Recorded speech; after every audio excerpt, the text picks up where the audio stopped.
They called it the Empire of the Sun, golden, radiant, eternal. But beneath the shimmering temples and endless blue skies lay something darker, an insatiable hunger. This was a civilization that believed the very universe would collapse if its god was not fed.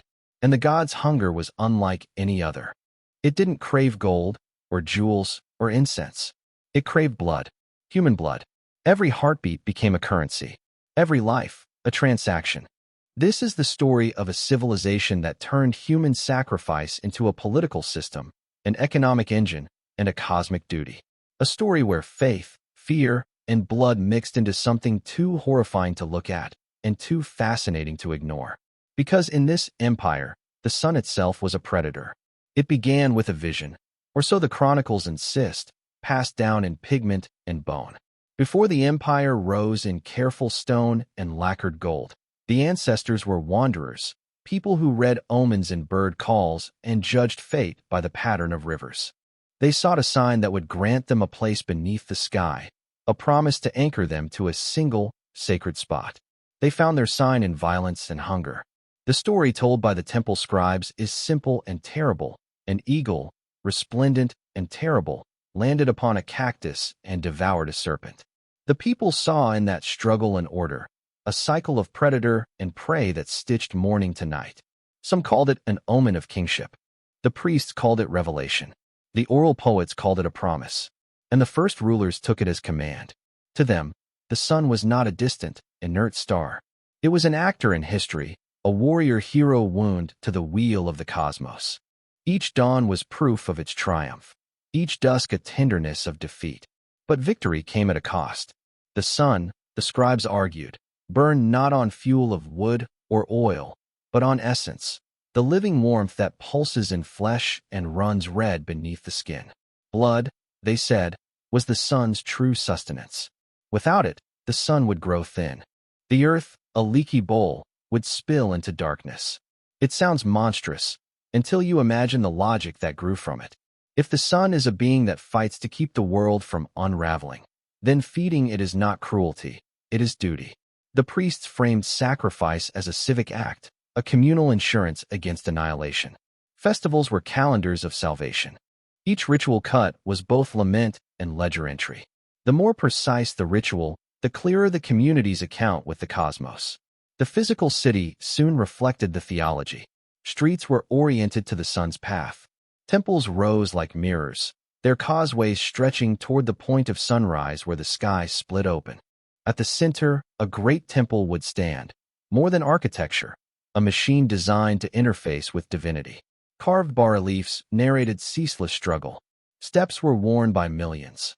Altars stained and polished by the hands of those who believed their touch mattered. Daily life adjusted around that central truth. Children were taught to weave offerings with the same care they learned to count. Scribes kept dual ledgers, one for grain and taxes, another for the tally of those who had been given to the gods and those promised. Market days swelled with traders whose wares included not only cloth and spice, but also the tokens and vouchers that secured entry to certain rituals. A whole class of professionals emerged: messengers who tracked captives, clerks who recorded lineage and eligibility, and guilds that specialized in crafting ceremonial regalia intended to make the dead appear glorious to a jealous god. The empire's economy was, at first, pragmatic. It accepted tribute in gold and maize. It taxed fields and rivers. But sacrifice introduced a new form of value, mortal currency. In a culture that equated blood with survival, social status became convertible into spiritual capital. A noble family might negotiate to redirect a sacrifice to a rival. A village could bargain for mercy by offering more captives, and merchants learned to appraise the quality of a life by age, health, and vigor. What had begun as a religious duty started to inform credit, price, and prestige. Power consolidated around this logic. Kings who could promise ample offerings commanded loyalty. Priests who could script the most elaborate rites attracted pilgrims and resources. Warlords found new incentives. Military campaigns were no longer only territorial. They were investments in the temple's balance sheet. To capture an enemy alive was to bring home a dividend. Border skirmishes became auctions where captives were the prize, and the victor who returned most often with living tribute rose in favor faster than any conqueror who simply took land. Yet the transformation was careful, gradual, clothed in piety. Ritual language softened the brutality. Sacrifices were returnings or renewals. Poets composed hymns that exalted those who gave their lives as the truest patriots. Mothers who lost sons were promised exaltation in carved stone, their grief memorialized as collective virtue. These narratives smoothed the cognitive dissonance. They turned slaughter into sanctity and made civic duty indistinguishable from massacre. Even so, fear threaded the public square. The specter of failing the sun, of waking to a dimmer sky, haunted every council meeting. Records show years when drought or plague reduced offerings and panic crept into the courts. In those moments, the logic of survival hardened into coercion. Tax collectors doubled as recruiters. Terms like voluntary and consent were stretched until they meant little. The state's instruments, once balanced by ceremony, tilted toward terror. Religion and economy merged further when markets began to trade in life indirectly. Farms adjacent to the temple paid lower tribute if they provided more festival labor. Artisan guilds sought prestige by sponsoring rites. Even the underworld of the city, the prisons and chained compounds, became an industrial adjunct, sites where captives were processed, socialized into ritual roles, or bartered to nobles. A bureaucracy arose to ensure efficiency. Priest engineers who scheduled events by astronomical patterns, clerks who optimized procession routes to minimize time between capture and consecration, accountants who could forecast the temple's needs across seasons. Religion found a new colleague in logistics. Deity and ledger moved in step. From the outside, the city glittered. Canals reflected the sky. Dancers moved in elaborate patterns during procession. Foreign envoys marveled at the scale and discipline. But every flourish had a shadow. The more spectacular the ceremony, the more lives it implied. The architecture of splendor concealed a ledger of loss. Where ambassadors saw order, mothers saw lists. And yet, for the people who lived there, the empire's promise was seductive. It offered an explanation for the arbitrary cruelty of life. It bound the future into an ordered ritual. If we do this, the world continues. If we fail, we freeze. Under that logic, even complicity could be framed as courage. To be a participant in the sacred economy was to claim moral agency in the face of cosmic risk. But myths hardened into systems, and systems breed demand. What was once a ritual to preserve the sun began to resemble an industry unwilling to stop. The gears were oiled by belief and by profit. The city's beating heart, that great temple at its center, pulsed with an appetite that would not be sated by customary offerings forever. There were, of course, dissenters, quiet, dangerous voices who questioned whether a god required such commerce in flesh. Some philosophers argued in whispers that perhaps the sun's power was metaphorical, that ritual needn't translate into murder. Others pointed to the suffering left at the margins. Orphaned children who shared bread with a neighbor because a family member had been claimed by the altar. These voices were small at first, drowned by steel and sermon. In one recorded council, a chancellor warned that relying solely on captives would hollow out the population. The king replied not with debate but with decree. More colonies would be founded, more raids sanctioned, and the temple's calendar expanded. It was a bureaucratic answer to a theological problem, a decision that would, decades later, reveal itself as the hinge upon which the empire's fate would turn. Somewhere in the years to come, that appetite would grow into something far more deliberate. It would reshape policy, rearrange markets, and justify campaigns that poisoned entire regions. It would become the engine that drove this empire into a century of terror. And in that slow, terrifying evolution, the line between salvation and slaughter would blur until it vanished entirely. In the theology of this empire, creation was not a gift freely given. It was a transaction, and humanity was in debt. The priests told of an age before the sun rose, when the world existed in darkness. The gods, weary of the void, decided to build a new age. But to set the sun in motion required sacrifice, their own. One by one, the divine beings offered pieces of themselves, hearts torn from their chests, blood spilled into the primordial fire, bodies cast into the blaze to ignite the heavens. From this act, the sun was born. It was a story told in whispers at dawn and thundered from temple steps at midday. The gods had bled for humans, and now humans must bleed for the gods. Every life, every heartbeat, was borrowed time. You were alive because the gods had died for you. And debts, no matter how ancient, must be repaid. This belief was not symbolic. It was an explicit contract written into every festival, every law, every military campaign. The very idea of morality was reframed through obligation. A good citizen was not one who worked hard, or fought bravely, or cared for family. A good citizen was one who paid their share of the cosmic debt, directly or by offering others in their place. The calendar was a ledger. Days were marked not merely for planting or harvest, but for payment. The great festivals were not celebrations in the modern sense. They were installments against the universe's looming foreclosure. Miss a payment, the priests warned, and the gods' patience would end. Crops would wither. The sun would falter. The stars themselves might fall. It was a theology that made fear permanent. You could never truly be free of the debt. No amount of offering could pay it off entirely. The sun rose every morning, and each new dawn demanded more blood to keep it moving. And so the people lived in a state of perpetual repayment. This sacred debt also created a chilling social hierarchy. At the top were those who decided how the debt would be paid: priests, kings, generals. Beneath them were those who could maneuver the system, redirecting the debt to captives, slaves, or the poor. At the bottom were those most likely to be chosen for payment: the conquered, the indebted, the powerless. War was a form of debt collection.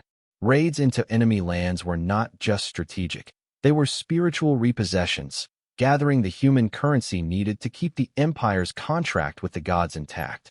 Prisoners of war were not criminals in the conventional sense. They were offerings in waiting, stored like gold bars in a vault until their appointed day. Even the markets bore the imprint of this system. Certain goods, fine cotton, cacao beans, obsidian blades, were set aside for ritual use, traded in temple courtyards where payments were prepared. Craftsmen specialized in making the costumes, masks, and instruments used in sacrifice ceremonies, their work both economic and devotional. In this way, the debt was not only theological but also financial, embedded in the rhythms of commerce itself. Families learned to live with the debt's shadow. Some took pride when a relative was chosen, convinced they had given a noble gift to the sun. Others lived in dread, bargaining away possessions, or taking on crippling obligations to spare their children.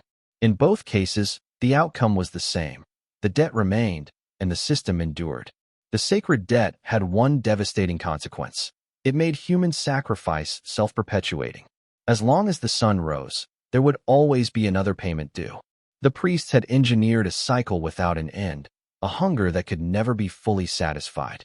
And that meant the empire could never stop feeding it, no matter how much blood had already been spilled. For soon, the pursuit of payment would turn war into something more than survival. It would become a harvest. In most empires, wars are fought for land, resources, or power. In this one, wars were fought for people, not as citizens, not as slaves, but as living sacrifices. The empire's rulers understood a dangerous truth. If the sacred debt was never-ending, then a steady supply of human beings was the only way to keep the cosmic balance.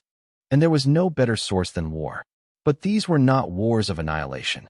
They were not meant to destroy enemy cities or wipe out rival states. Instead, they were designed to harvest. These conflicts came to be known as the Flower Wars, a name as deceptively beautiful as the rituals they fed. The flowers were not literal blooms, but the victims themselves, captured and plucked for the temple's offerings. Like a farmer tending a field, the empire cultivated its enemies, ensuring they remained strong enough to provide a constant crop of captives. The Flower Wars followed a chilling logic. Armies would march against rival kingdoms with the understanding, sometimes openly negotiated, that the purpose was to take prisoners, not to slaughter outright. The battles were fierce but strangely restrained. Weapons were designed not only to kill, but to wound and incapacitate. The most valued prize was a living, unbroken captive, suitable for the altar. Young warriors were trained in special techniques to capture opponents alive, grappling them to the ground and binding them with elaborate knots. Victory was measured not by how many enemies fell on the battlefield, but by how many were brought back alive to the capital. The returning soldiers would be celebrated in parades, their captives marched beside them, trophies for both the state and the gods. To outsiders, this might seem like a waste of military power. Why not conquer the rival outright? But the empire understood that destroying an enemy outright would cut off the supply. A defeated and absorbed city could no longer serve as a source of fresh tribute. And so the Flower Wars maintained a strange equilibrium. Endless conflict without total destruction, a cycle of war that fed both the altars and the imperial economy. The results were horrific. Regions caught in this cycle lived in perpetual fear, knowing that at any time, the drums might sound and the warriors might come. Some cities tried to defend themselves fiercely, others resigned themselves to the ritual, surrendering captives in exchange for survival. It was a system that blurred the line between enemy and partner. Rival kingdoms might fight the empire one season, then join them the next against a different target, all to keep the machinery of sacrifice running smoothly. And in the heart of the capital, the arrival of new captives was treated like a festival. Markets swelled, priests prepared the temples, and artisans crafted the elaborate regalia each victim would wear for their final journey. Every battle fed not only the gods but also the economy. Traders, farmers, craftsmen, and entertainers all found profit in the constant influx of human offerings. The empire's rulers boasted that their wars were not wanton slaughter, but noble harvests. They claimed it was better to capture than to kill outright. But the truth was more sinister. The victims' lives were not spared. They were simply delayed, transformed into ritual currency to be spent at the altar. The Flower Wars also became a training ground for young nobles, a proving arena where their worth was measured by how many captives they could take. To fail was shameful. To succeed was to win glory, political favor, and even marriage alliances. Blood fed not only the gods, but also careers. Over time, the Flower Wars became more than tradition. They became necessity. The system required constant input. The gods demanded repayment. The priests demanded proof of devotion. The people demanded reassurance that the sun would rise tomorrow. And so the wars went on, season after season, generation after generation. This was no longer simple warfare. It was institutionalized hunting, a calculated, state-sanctioned harvest of human life. And as the empire perfected this grim cycle, it began shaping the very buildings that would process the victims. For in the capital, the temples themselves were designed to consume the harvest. At the center of the empire's capital rose a pyramid that seemed to scrape the belly of the sky. From a distance, it was beautiful, a tiered mountain of stone, gleaming in the sun, crowned with twin temples that burned incense by day and flame by night. Pilgrims compared it to a bridge between the mortal and the divine. Foreign envoys marveled at its symmetry, its impossible scale. But to those who lived within its shadow, beauty was only the surface. This was not just a temple. It was a machine, a device for killing, and for displaying that killing as the highest form of devotion. The great temple stood at the intersection of the empire's largest plazas, dominating the city like a colossal altar. Its staircases, steep and narrow, forced victims to climb slowly, their movements visible to the thousands gathered below. This was intentional. Every sacrifice was public theater. The people did not merely hear about the rituals. They witnessed them, felt them, smelled them. The pyramid's design was deliberate in every detail. The ascent to the summit was meant to exhaust the victims, making them easier to handle at the top. The height ensured that when blood spilled, it could be seen from far across the city. The temple's altars were aligned so the sun itself illuminated the moment of death, casting it as a sacred necessity. From above, the plaza was an ocean of faces. Musicians played relentless drums and flutes, the rhythm pounding in time with the beating hearts about to be offered. The sound was more than music. It was conditioning, designed to drown fear in spectacle and fuse religious ecstasy with civic pride.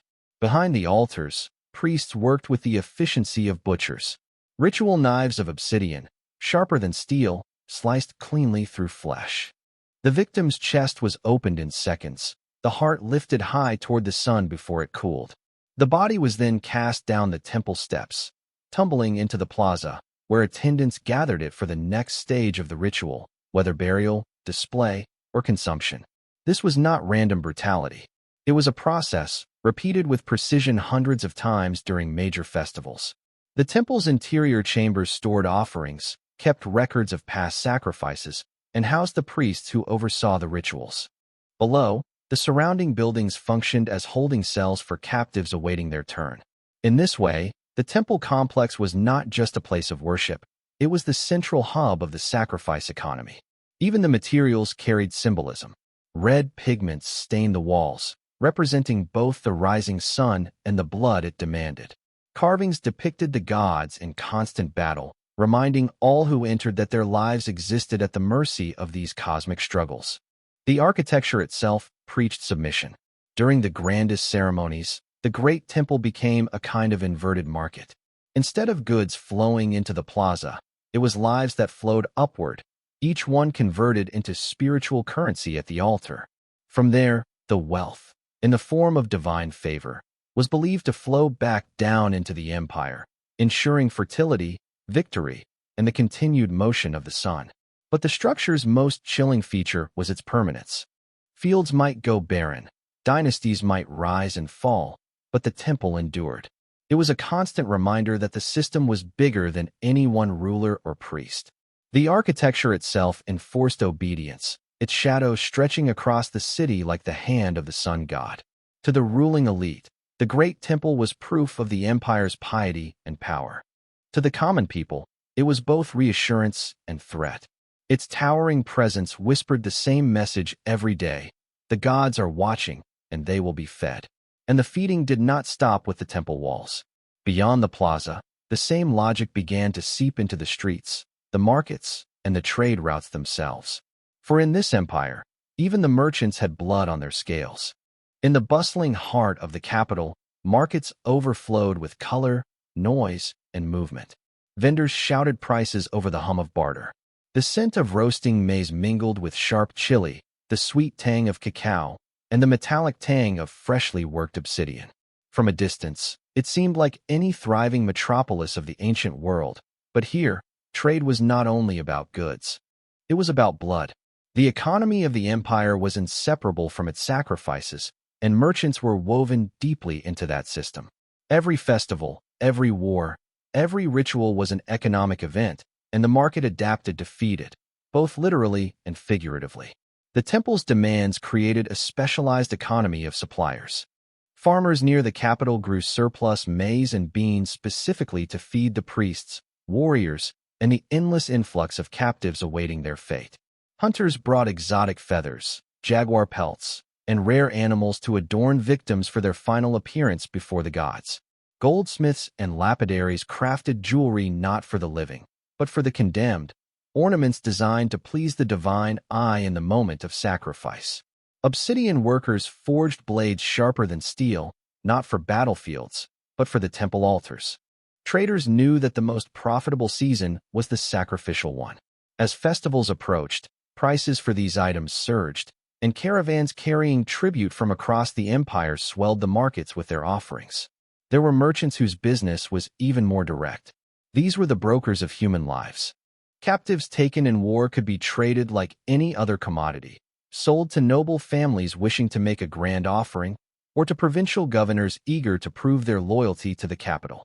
In this shadow economy, the value of a person was appraised according to age, health, and symbolic worth. A strong, unblemished warrior was considered a more valuable gift to the gods than an elderly prisoner, and the prices reflected it. Even commoners participated, if indirectly. Tribute from conquered territories often included not only food, textiles, and raw materials, but also living tribute: men, women, and sometimes children. These human deliveries were logged alongside bales of cloth and sacks of grain. In the empire's ledgers, a life could be just another unit of inventory. But the merchant's involvement was not seen as grim profiteering. It was framed as piety. Supplying the temple was not only good business, it was a sacred duty. A merchant who provided rare adornments for an important festival might receive not only silver in payment, but also blessings from the priests. blessings that translated into prestige and influence in civic life. The rituals themselves even stimulated the local economy in a grimly predictable way. During major festivals, thousands flooded the capital, swelling demand for food, lodging, and entertainment. The days before a mass sacrifice were some of the most profitable for innkeepers, brewers, and entertainers. In this way, human sacrifice was not just a religious act. It was a tourist attraction, drawing spectators from across the empire. And for the ruling elite, this arrangement was perfect. The system ensured that ordinary citizens and merchants alike had a vested interest in maintaining the cycle. When bloodshed became profitable, stopping it meant more than defying the gods. It meant economic collapse. This was the genius of the empire's design. Sacrifice was not an isolated ritual. It was the heart of a financial system that enriched everyone who played their role. Farmers, artisans, traders, nobles, priests, all profited from the constant motion of the sacred debt. But there was a darker efficiency still to come. For the great temple was not only a religious site and a marketplace of piety, it was a factory. And like any factory, it had a production line. For within its walls, the act of killing had been refined into a machine-like process. By the time a captive reached the summit of the great temple, their fate had already been set in motion days, sometimes weeks, earlier. The sacrifice was not an isolated act, but the final step in a complex, finely tuned sequence. Every stage of that sequence had a purpose. Every movement, every gesture, was designed to transform a living human being into an offering acceptable to the gods. It began in the holding quarters, stone-walled enclosures near the temple complex where the captives were kept under guard. Here, attendants fed them well, dressed their wounds, and prepared them for the role they were about to play. A sacrifice had to look strong, healthy, and radiant in the eyes of the crowd. A starved or sickly offering risked offending the gods. This was the first layer of the ritual machine, presentation. Once chosen for the day's ceremony, the captives were bathed in scented water, their bodies painted with vivid pigments, often in patterns symbolizing the god they were meant to honor. Some wore feathered cloaks, others elaborate masks. To the onlookers, they appeared almost divine themselves, the living embodiment of the deity's hunger. Meanwhile, in the heart of the temple, the priests prepared their tools. Ritual knives of obsidian were checked for sharpness. Incense burners were filled with copal resin. Ceremonial garments, heavy with gold and embroidery, were laid out for the officiants. Every object had been purified through smaller rituals, ensuring that no trace of impurity would taint the offering. The procession began at dawn. Captives were led through the streets in slow, deliberate steps, accompanied by musicians who pounded drums and blew piercing notes through conch shells. The sound was meant to blur the senses, to weave fear and awe into the minds of the spectators. Citizens lined the streets, throwing flowers and shouting praises, not to the captives, but to the god who would receive them. At the base of the temple, the climb began. This was no ordinary ascent. The stairways were steep, designed to force slow movement and maximize the time the crowd could watch. Every step was a reminder of the inevitability of what was to come. Priests and warriors flanked the captives, their hands on the victims' arms and shoulders, guiding them upward as the crowd's chanting merged with the pounding drums. At the summit, the ritual reached its crescendo. The chief priest, often wearing the headdress of the god in whose honor the sacrifice was made, performed a final invocation. Arms raised to the blazing sun, he recited the prayers that tied the victim's life to the fate of the cosmos. Then came the cut. The victim was laid upon the sacrificial stone, a curved slab designed to arch the body backward, forcing the chest upward. The obsidian blade, honed to a molecular edge, sliced through skin and muscle in a single motion. The priest's hand plunged inside, gripped the heart, and tore it free. The heart, still beating, was lifted toward the sky so that the god could see the offering. Blood poured over the altar, soaking the stone, running in thin rivulets down grooves carved to channel it toward the temple's steps. The body was rolled to the side and pushed down the staircase, its descent both practical, clearing space for the next, and symbolic, returning the mortal remains to the earth. But the ritual did not end there. Attendants collected the heart and blood, sometimes preserving them in sacred vessels. sometimes burning them as an offering. The body might be given to high-ranking warriors for ritual consumption, an act believed to transfer the victim's courage and vitality to the eater. In other cases, the remains were buried in ceremonial pits, returning them to the gods beneath the earth. During major festivals, this process was repeated hundreds of times in a single day. The efficiency was staggering. Priests and attendants moved in practiced coordination, each step of the ritual flowing into the next. From the arrival of the captives at the temple to the moment their bodies reached the base of the stairs again, the entire cycle could take less than 10 minutes per victim. It was, in every sense, an assembly line of death, a religious machine calibrated to keep the sun moving, the gods appeased, and the empire's people convinced of their own survival. But beyond the machinery of the ritual lay something just as potent, the fear it inspired. For this system was not only about feeding the gods, it was about reminding every citizen of the price of disobedience. And in the hands of the rulers, that fear became a weapon more powerful than any blade. Fear was not a byproduct of the Aztec sacrificial system. It was one of its primary currencies. It was cultivated, invested, and spent with surgical precision by the empire's rulers. To the average citizen of Tenochtitlan, the sight of sacrifice was more than religious spectacle. It was a living reminder of the empire's reach. Every drumbeat during a ritual was a pulse of state power. Every heart torn from a chest was proof that the gods favored the Mexica people because their leaders had the will to feed them. This fear economy began long before a victim climbed the steps of the Great Temple. When the Aztec military set out on campaign, its warriors knew they weren't merely fighting to kill. They were fighting to capture. The flowery wars, ritualized battles staged with enemy city-states, were not about conquering territory, but about seizing warm bodies for the altars. The captured were paraded through the capital, their fates already known to every witness. For the subject states of the empire, these displays were messages carved in blood: defy us, and your people will feed our gods. Tributes of goods were important, but tributes of human lives carried the weight of terror. Conquered cities were often forced to send annual quotas of sacrificial victims, and failure meant military retaliation. Inside the empire, the fear economy was also a tool for control. While most sacrificial victims were war captives or slaves purchased for the purpose, there were occasions when criminals, debtors, or even members of the nobility were offered to the gods. This was rare, and precisely because of its rarity, devastating in effect. If even the elite could find themselves on the altar, no one could claim safety. The spectacle was designed to ensure that fear was a shared experience. The entire city was encouraged, even required, to witness large-scale sacrifices. The great temple stood at the heart of the capital, towering above every structure. When blood streamed down its steps, it could be seen from miles away. The smell of burning incense and fresh blood drifted over the markets and homes, mingling with the sounds of drums and conch shells. The empire's rulers understood something fundamental about human psychology.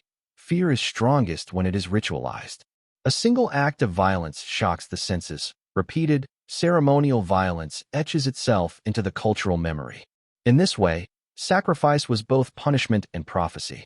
It warned the living while assuring them that their leaders were actively fighting cosmic chaos. But there was another, more intimate layer to the fear economy, one that worked within the minds of the people themselves. The Aztec worldview placed everyone inside a precarious cosmic balance. The sun could falter, the rains could fail, the gods could turn their backs. Sacrifice was the payment keeping disaster at bay. To object to it was not just political rebellion. It was an act of cosmic treason. Thus, fear operated in two directions at once: fear of the rulers and fear of the universe without their rituals. Together, they formed a self-reinforcing loop. The people feared the gods enough to obey their leaders, and feared their leaders enough to never question the gods. In this system, the human heart was both currency and message, and as long as it kept flowing, so did the empire's power. Yet even in this perfect machinery of obedience, cracks would appear, cracks that, over time, would help bring the Aztec Empire to its knees. For all its grandeur, the Aztec system of power and sacrifice was not unshakable. Its strength relied on a careful balance between fear and faith, victory and tribute, supply and demand of sacrificial victims. But history shows that any machine built on fear eventually starts grinding itself down. One of the first cracks appeared in the logistics of sacrifice itself. The empire's hunger for victims was relentless. During certain festivals, thousands of people were sacrificed over the course of just a few days. To sustain this, the Aztec military had to launch near-constant campaigns to capture fresh prisoners. Conquests that once brought in bountiful captives eventually pushed the empire's borders outward into hostile, harder-to-control territories. This created a dangerous cycle. More territory meant more subject states. More subject states meant more tributes in food, goods, and, crucially, lives. But to enforce those tributes, the Aztecs had to fight more wars. And every war brought more resentment among the conquered peoples. This resentment was not hidden. For many subject cities, Aztec rule was less about political governance and more about living under a looming execution date. In some regions, parents told their children to avoid markets on certain days for fear of being snatched for sacrifice. The constant demand for lives kept hatred simmering. Religious doubts also began to creep in. While most people outwardly accepted the necessity of sacrifice, there were whispered questions. If the gods are so mighty, why do they need so much blood? These doubts were dangerous and were quickly silenced. But the human mind, once seeded with skepticism, is difficult to police forever. The nobility, too, were not immune to cracks in loyalty. Some rival city-states pretended to submit while secretly forming alliances against the Aztecs. Others used the flowery wars as a way to rid themselves of unwanted citizens or political rivals. Over time, these tensions weakened the solidarity that the empire depended on. And then there was the problem of spectacle fatigue. When the people have seen the same ritual hundreds of times, the shock fades. Sacrifices that once stunned audiences into submission risked becoming background noise.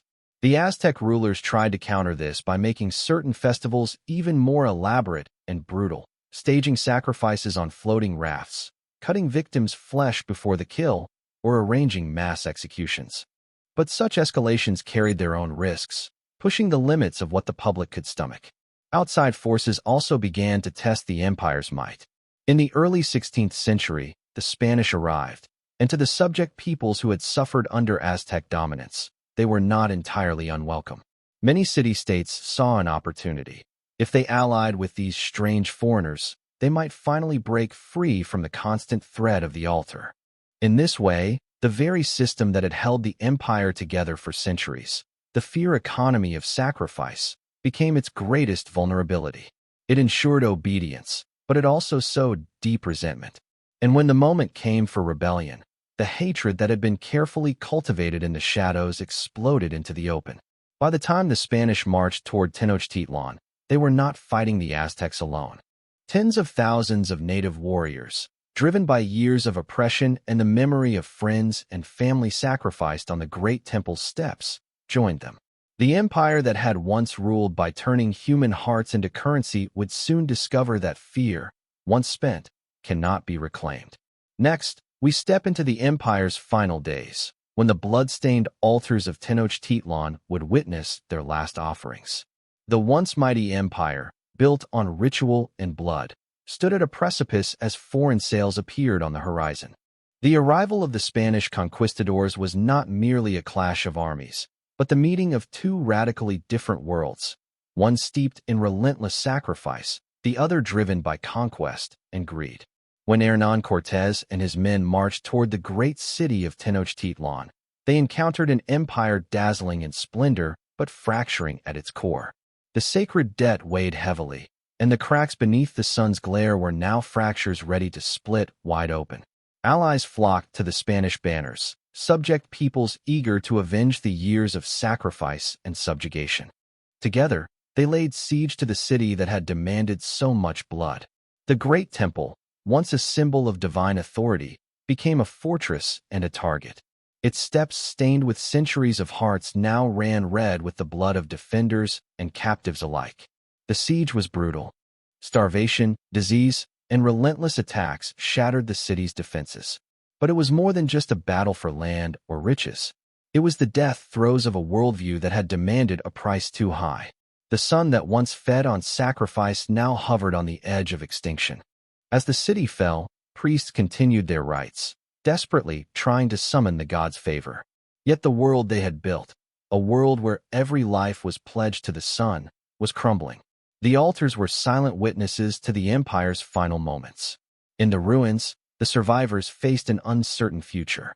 The economy of sacrifice, the fear economy, the ritual machine, all that had defined their lives was gone or irrevocably broken. New gods, new powers, and new horrors awaited them in the centuries to come. The empire's legacy remains a haunting testament, a civilization that rose by turning life into currency and fell under the weight of its own bloody debt.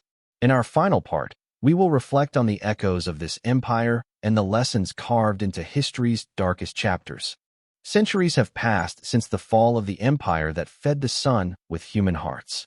Yet its echoes persist, in the ruins of stone temples, in the whispered stories of survivors, and in the shadowy corners of history few dare to explore. This empire was built on a paradox. Salvation demanded slaughter, and survival required sacrifice. It crafted a society where faith and fear intertwined, where the economy of blood fueled not just rituals, but the very mechanisms of power. It was a world where every heartbeat was a debt, every war a transaction, and every altar a ledger entry. The stories of those victims, their families, and the survivors are layered with moral complexity. Were they martyrs or prisoners? Heroes or victims of a cosmic machine? The lines blur, and the truth is often too painful to face. This history forces us to confront uncomfortable questions. How far will a society go to stave off chaos? What price is paid when belief becomes compulsion? And how does the hunger for survival turn into a cycle of terror? Today, as we look back on the empire's bloodstained legacy, we see more than ancient cruelty. We see the fragile human impulse to find meaning amid uncertainty and the dangerous paths it can lead us down. If you found this story as haunting and thought-provoking as I did, please subscribe to the channel for more journeys into history's darkest corners. Share your thoughts and questions in the comments. What shocked you the most? And if you want to dive deeper into other chilling tales from the past, check out the videos linked here. Remember, history's blood is not just in the past. Its echoes shape our present and warn of futures we must choose carefully.